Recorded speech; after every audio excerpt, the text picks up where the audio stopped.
Colegio de Bachilleres del Estado de Oaxaca, plantel 01 Pueblo Nuevo.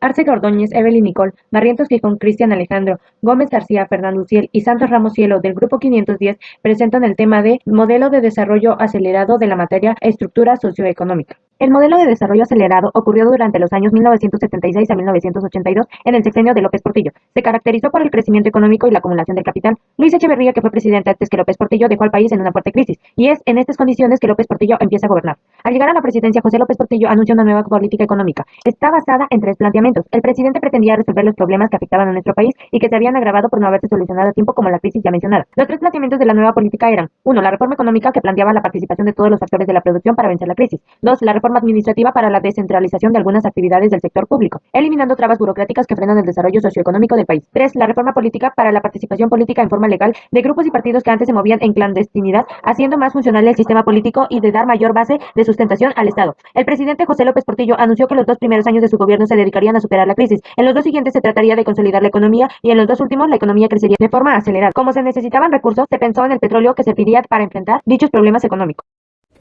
Reforma política. La reforma política consiste en una serie de modificaciones constitucionales y de leyes secundarias en materia político-electoral. La mayor parte de su discusión y de la atención mediata giro en torno a la creación del Instituto Nacional Electoral y el régimen de partidos políticos. No obstante, evaluar el carácter democrático de la reforma implica ir más allá de las reglas formales de acceso al poder, para analizar los mecanismos que permiten a la ciudadanía controlar los agentes del gobierno e influir en las decisiones de estos. Lo que hace una reforma política es alterar las características de un cierto régimen u organización. No se trata de una revolución, es decir, no se reemplaza el orden vigente por otro diferente. La finalidad de la reforma política es corregir o perfeccionar ciertos mecanismos de la esfera gubernamental o de la administración pública. Los 5 elementos principales de la reforma política son: 1. La calidad de la democracia. La democracia, como proceso que permite la designación de autoridades y la toma de decisiones, solo puede asegurar la institucionalización de la pugna por el poder político para evitar la violencia. 2. Los supuestos teóricos de la reelección legislativa. Es un mecanismo ciudadano, esencial para asegurar la calidad de la democracia. La rendición de cuentas, que puede concebirse de manera horizontal como la limitación de los actores políticos por agencias diferenciadas del Estado. 3. Los supuestos teóricos de la participación ciudadana. Es la diferencia principal estriba en que, bajo la democracia antigua, el pueblo tenía la titularidad y el ejército el poder. Mientras que en la democracia moderna, aunque la titularidad del poder sigue perteneciendo al pueblo, su ejército se delega en los representantes populares. 4. La triste realidad. De las 6 materias excluidas de la consulta, pudo haberse formulado con mayor precisión la excepción de los ingresos y gastos del Estado, aunque por sentido común se observa una restricción a interferir en las decisiones del legislativo en materia tributaria. Y por último, 5. El desencanto de la reelección. La reelección queda suspendida a la voluntad de las dirigencias partidistas, pues de acuerdo con el artículo 59 de nuestra Gran Carta Magna, la postulación para que un legislador se reelija solo podrá ser realizada por el mismo partido o por cualquiera de los partidos integrantes de la coalición de los que hubieran postulado. Pues mi nombre es Cristian Alejandro y yo les voy a hablar acerca de qué es la especulación financiera.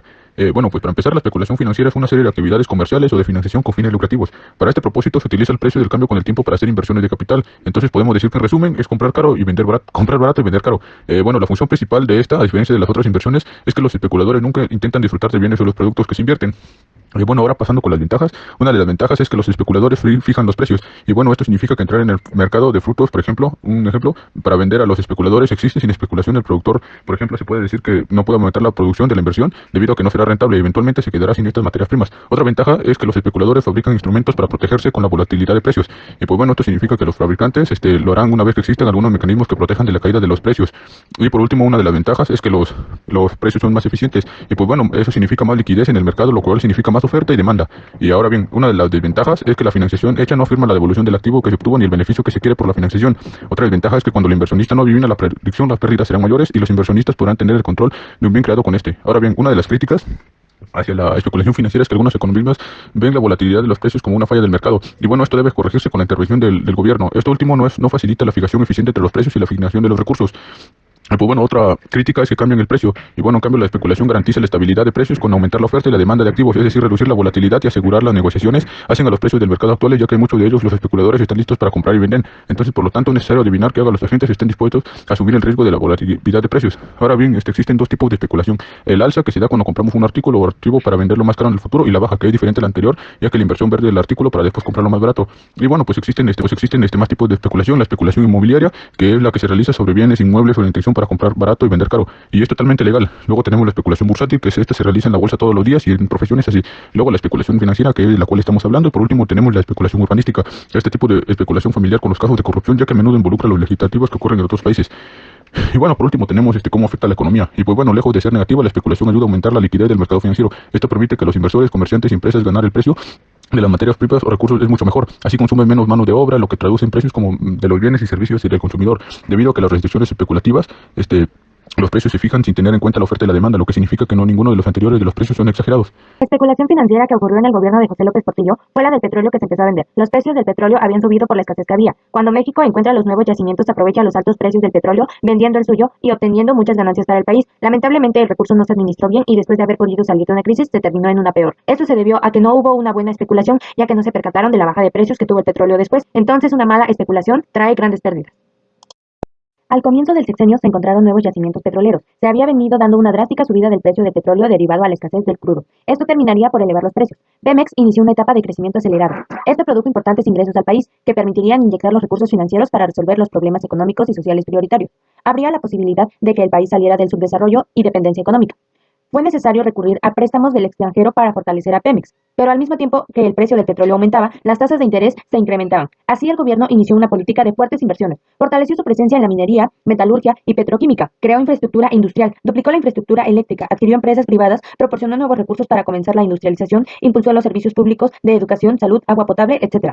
En poco tiempo, el gasto alcanzó y después sobrepasó el nivel de los ingresos petroleros. Una vez que el gobierno empezó a pedir préstamos, el país quedó atrapado en una espiral de endeudamiento. En 1981, cuando el precio del petróleo bajó, fue la debacle.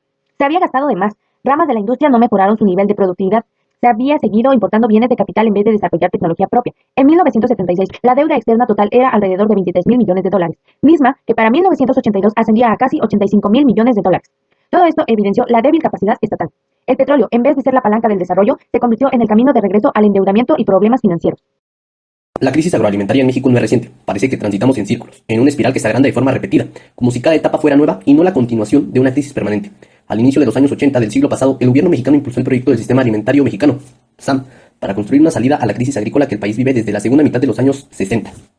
Resulta paradójico y repetitivo que la crisis agroalimentaria se presente en este siglo y que siga presentando, al menos de manera oficial, por organismos nacionales y supranacionales, como una incapacidad del sector agrícola para satisfacer las necesidades alimenticias de una población.